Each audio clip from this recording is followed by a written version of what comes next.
الساعة دلوقتي 2 بالليل، وانا بقفل اليوم على بعد الفجر، يعني بصلي الفجر وانام. وانتوا عارفين بقى الفجعة اللي بتجيلي بالليل مش بتجيلي لوحدي، اكيد بتجيلكم انتوا كمان. فقلت اعمل حاجة بسيطة خالص، هعمل هوت شوكليت هاكل معاه مولتو. انتوا عارفيني قنوعة، هو بصراحة انا مش قنوعة بس انا مكسلة اعمل حاجة حرشة وحاجة تقيلة، مكسلة خالص، وخصوصا ان الجو ساقعة جدا. بس فبعمله ازاي؟ بحط اللبن بس كده، وبعدين بحط فيه قطعتين شوكولاته من دي، اي شوكولاته بقى خام. احط مثلا قطعه كده تتكسي، وقطعه كمان. انا بحب الشوكولاته بتاعته تبقى كتيره كده. المفروض ان انا احط كاكاو بس انا مش عايزه كاكاو، انا بستكفي بالشوكولاته. الحاجه اللي ممكن تخليها حلوه قوي ان انا برش رشه صغيره من النسكافيه، رشه صغيره خالص يعني مش كتير عشان مش عايزه اسهر. كده بس، واقلبها بقى. باخده على النار وبفضل اقلب فيه، ارجع بقى كل حاجه مكانها علشان ما اعملش كركبه، عشان تعرفوا بس ان انا نضيفه نضيفه نضيفه. بس كده شايفين النظافه. ده هاكله معاه، والمارشميلو ده هحطه على وش الهوت شوكليت من فوق. الجو بقى الاستقنياس ده، اخلقي وقت لنفسك. انا دلوقتي توتو نامت، بصراحه توتو وهي صاحيه بتبقى عامله لي ازعاج رهيب. يعني المشكله الاساسيه عندي مش في آسر اللي هو لسه نونو يعني صغير، المشكله عندي في توتو. توتو بتبقى عامله ازعاج رهيب وطلبات بقى ومتطلبات، وتعالي يا ماما العبي معايا، وتعالي يا ماما مش عارفه اعملي ايه معايا. فبتبقى بصراحه مخليه دماغي سايحه، فما بصدق تنزل من على دماغي وتنام اوبا اللبن هيفور. ما بصدق تنزل من على دماغي وتنام، والاقي بقى وقت لنفسي واعمل وقت لنفسي. شايفين الهوت شوكليت طلع اهو، شايفين طلع عامل ازاي؟ استنوا هوريكم. وبيبقى ليه رغوه بسيطه كده، بصوا بصوا الله. يلا اتفضلوا معايا يا جماعه. بقى اللحظه دي هي دي اللحظه القاتله. شايفين شايفين اللحظه القاتله بتاعتي. لازم اوقع، لازم لو ما وقعتش ما بقاش شوشو.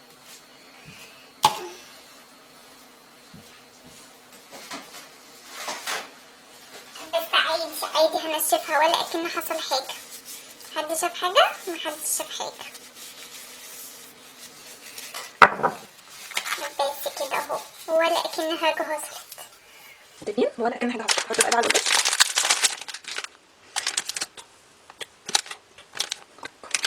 استنوا هوريكم.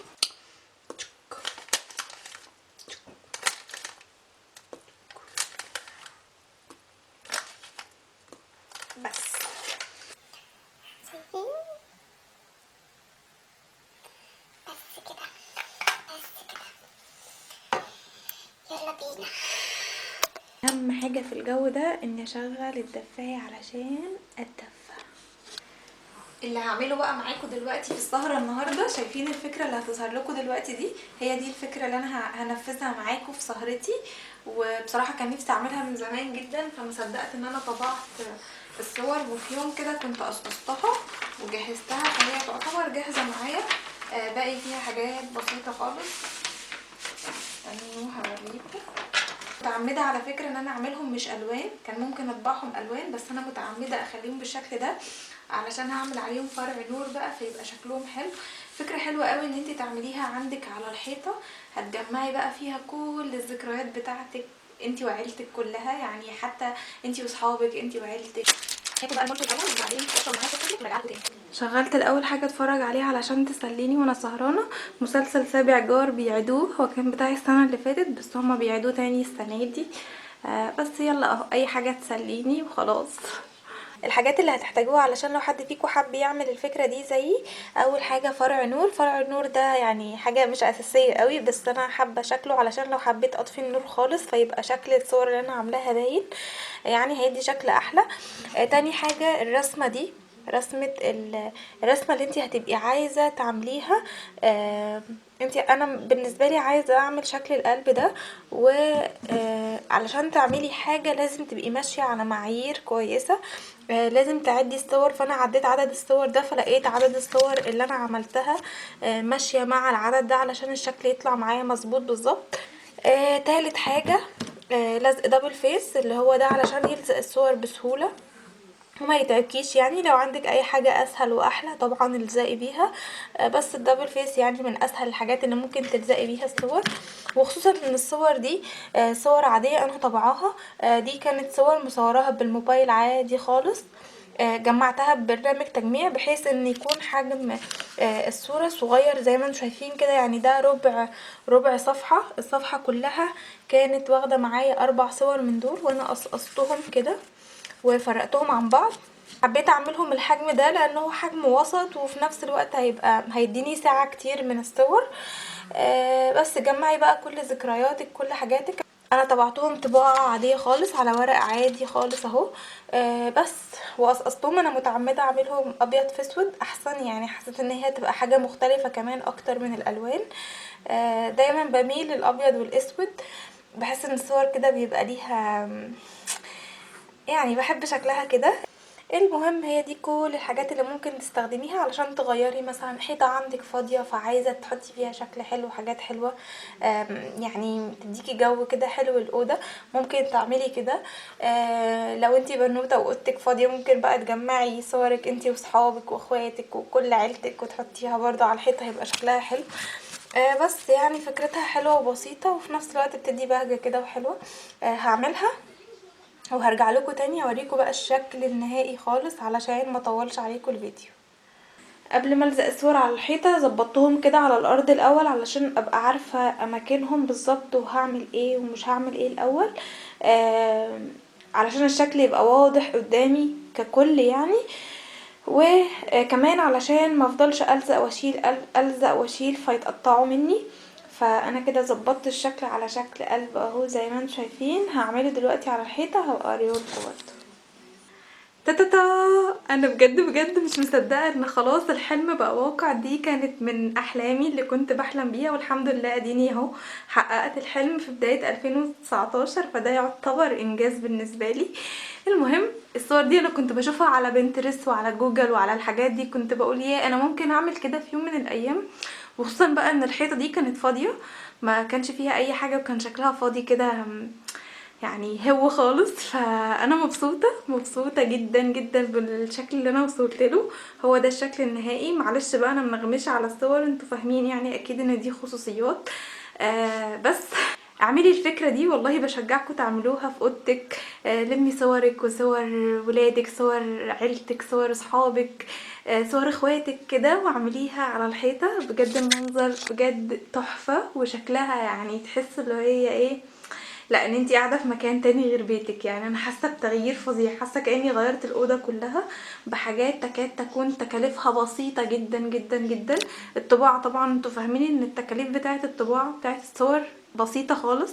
انا طبعاها طباعه عاديه خالص وفي نفس الوقت هو ورق. لو حبيت اشيله او اتقطع معايا او اترمى مش هزعل عليه يعني عادي. او لو زهقت من الشكل بعد كام سنه كده برضو هشيله. لو حبيت اشيل صور وابدل مكانها صور تانية برضو هعمل كده. بس الشكل العام تحفة تحفة بجد. تركيب الصور دي خد مني بالظبط نص ساعة. هو بس انا كنت بلزق الدبل فيس من ورا وبعدين الزق الصورة على الحيطة بس، ما كنتش بعمل اكتر من كده. هعمل بقى فرع النور حواليها وهوريكم الشكل النهائي في الاخر. ده الشكل النهائي بعد ما حطيت عليها فرع النور. انا بجد بجد مش مصدقه ان الحلم اتحقق، والله بجد مش مصدقه ان حاجه كنت نفسي فيها من زمان جدا وكنت متخيله ان هي حاجه صعبه جدا جدا طلعت سهله للدرجه دي. وعايزه اقول لكم لو انتوا هتعملوا الصور كده نصيحه مني نصيحه مني اطبعوها ابيض واسود، لان الصور لو الوان هتبقى اوفر جدا وهتحس ان هي يعني عامله زحمه.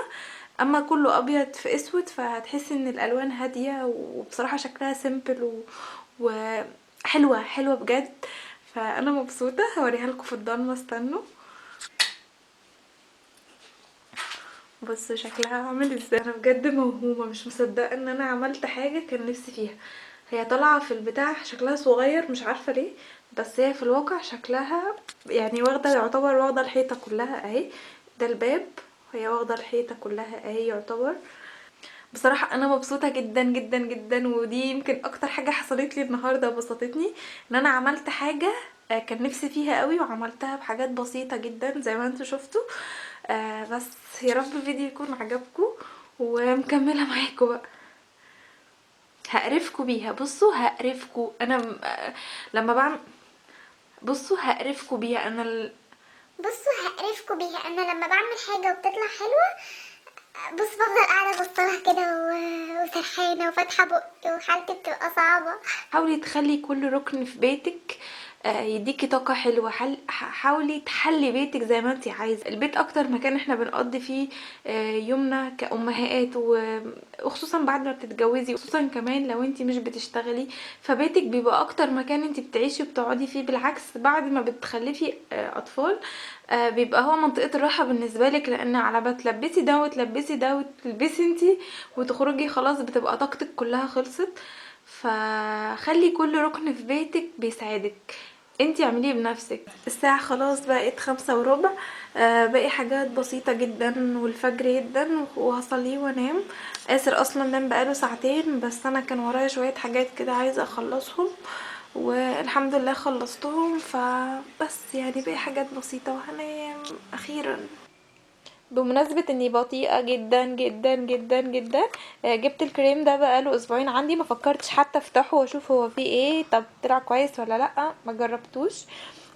فقلت افتحه معاكم قبل ما انام. هو اصلا كريم من جارنيه سكين كير، ده لتفتيح البشرة، كريم الليل لتفتيح البشرة. استنوا هوريكم. هو مكتوب عليه كريم الليل لتفتيح غني بالزبادي، يعمل مثل قناع لتجديد إشراقة البشرة، يفتح البشرة ويخفف مظهر البقع الداكنة. يناسب جميع انواع البشرة. سعره كان 41 جنيه. فقلت فرصة ان انا اجربه. كل يوم اقول هجربه هجربه هجربه، كل يوم يعدي. مش عارفة انا بطيئة ده يعني حاجة فيا، ولا انا بطيئة علشان كل يوم بصراحة ببقى بصحى من النوم ببقى مشغولة في حاجات تانية اهم في البيت ومع توتو وآسر والحاجات اللي انتوا عارفينها دي، فببقى مشغولة اكتر في البيت، فساعات بصراحة بنسى، وخصوصا لما اجيب حاجة واحطها في الدرج بنساها خالص، يعني انا زهايمر. فقلت افتحه معاكم دلوقتي واشوفه هو حلو ولا لا واجربه معاكم، وان شاء الله لو طلع حلو هبقى اعمل لكم ريفيو عنه او هقول لكم في اي فيديو. يعني ده شكله من جوه، شكله حلو يعني مبدئيا شكله شيك حلو. انا بحب اي حاجه لونها ابيضه. اهو شم ريحته كده.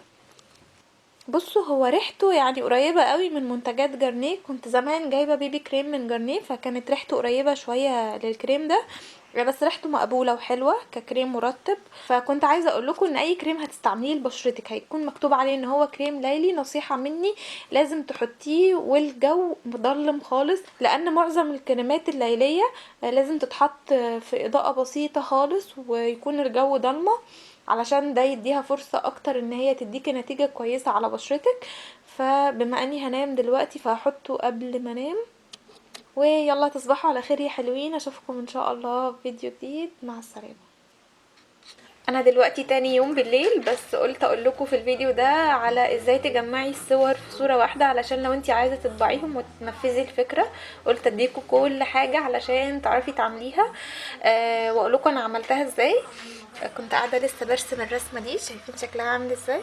هي ما طلعتش مظبوطه قوي، بس انا اليومين دول بصراحه بحاول ان انا اتعلم الرسم كويس، او اللي هو كل يوم بقعد اجرب كده، بس الى حد ما بدات يعني اظبط شويه عن الاول. هي معوقه بس والله شكلها حلو يعني.